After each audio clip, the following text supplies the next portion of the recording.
Guys, magandang gabi po. Ipinatawag po tayo ni kaibigan si Otto kasi kagabi nakausap po natin yung tatay po niya na nagpaalala po.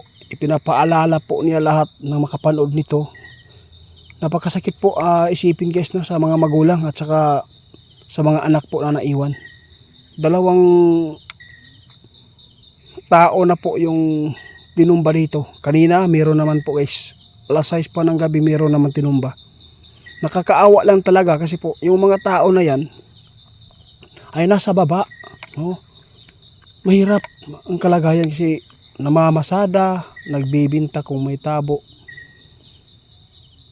Ipinatawag po tayo ni Syoto dahil na ipaalam sa inyo na sana hindi po mangyari po sa inyo ito. Syoto?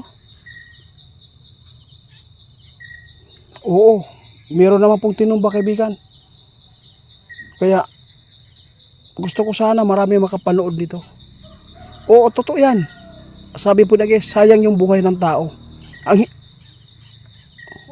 hirap lang po daw dito. Bakit yung mga tao nasa baba po yung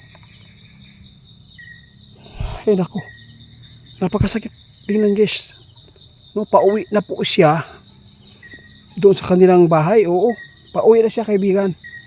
Oo, para mag-relax kasi tapos na yung pamamasada po niya sa tricycle. Ngayon, nabalita ngayong gabi na to kaibigan. Sige kaibigan, wag ka mag-alala po. Pwede po natin i-public ito at saka ipapaabot po natin sa mga tao na makapanood dito. Baka meron tayo mga followers na subscriber dyan na mahilig sa politika na mag-leader. Sige po, oo.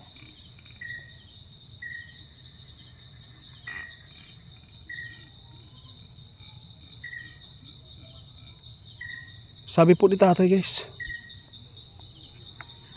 kung sino man yung may mga anak na mag-leader daw diya o asawa, dapat po daw talaga na inyuhang pigilan. Dapat pigilan ninyo guys. Oo, wala kayong makukuhang maganda po doon. Ha? Buhay po yung nakapalit. Ano guys, palapit po yung halalan. Dalawa na yung tinumba dito. Sobrang rumi po talaga yung mga taong gumawa dyan. Kung sino man po yung may kasalanan, huwag po sana yung tao magtapos ng buhay kasi oo, wala tayong karapatan. Galing sa Diyos po yung buhay ng tao. Sana po masakit po yan sa mga kamag-anak at saka sa mga anak, kaibigan.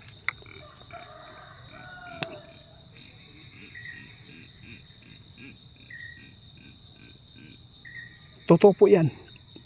Ginawa po namin to guys na ipaabot sa inyo dahil po ayaw po natin na matulad kayo.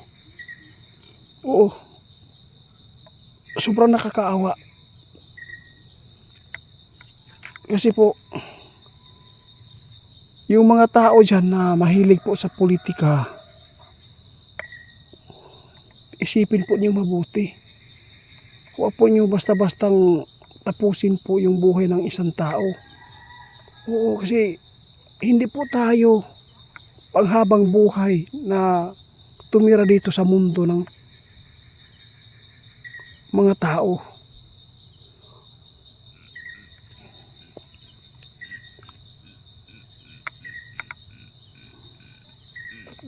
Tama po kayo kaibigan. Sabi po ni tatay guys, mas maganda na buto ka lang. Magbuto ka lang. Sabi ni kaibigan, butuhan mo kung sinong gusto mo. Pero wag mong gawin na siraan po ninyo yung hindi po nyo gusto. Para wala pong mga mangyayaring masama guys. Nagpapasalamat nga ako hindi po nagsawa yung kaibigan po natin. Napakasakit tingnan guys, ayaw kong matulad po. Baka meron tayong mga kaibigan dyan na mga subscriber na mahilig sa politika at saka mahilig manira sa kabila, huwag po niyo gawin yan kasi basta mainit po talaga ngayon. Abangan po niyo guys ang ipinapaabot ni kaibigan. Ito po ang totoong ipapaabot po niya na para po ay mamulat po ang lahat kaibigan.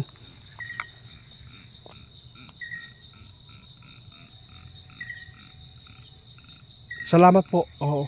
Tama po kayo. Sabi po ni Shoto guys, kung sino man po yung makapanood nito, ito po yung sinasabi po niya na katotohanan. Kung ano man po yung karumi, yung nagdaang mga eleksyon, ngayon po, meron na po silang nakikita sa kaibigan. Maraming buhay ang mawawala ngayon sa halalang ito, 2025. Maraming buhay po daw. Kaya, ipinipilit ni kaibigan na ipaabot sa inyo kahit po may makapanood dito, lalo sa mga anak. Tandaan po natin guys, ang buhay isa lang. Hindi na walang replay, wala nang replay sa buhay. Kaya ito talaga yung gusto namin ipaabot namin sa inyo.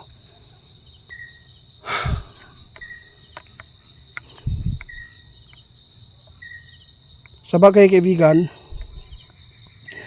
ang nanglabas po dito ng mga istorya dahil lang sa politiko talaga.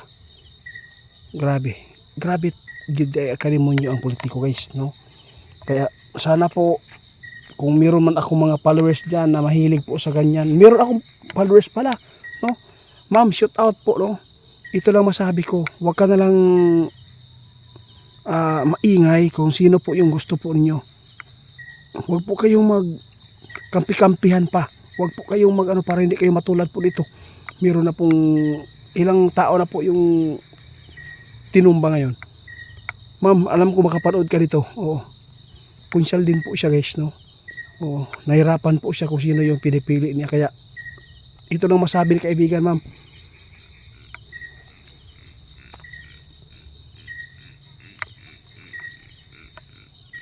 Sabi po ni Shoto guys,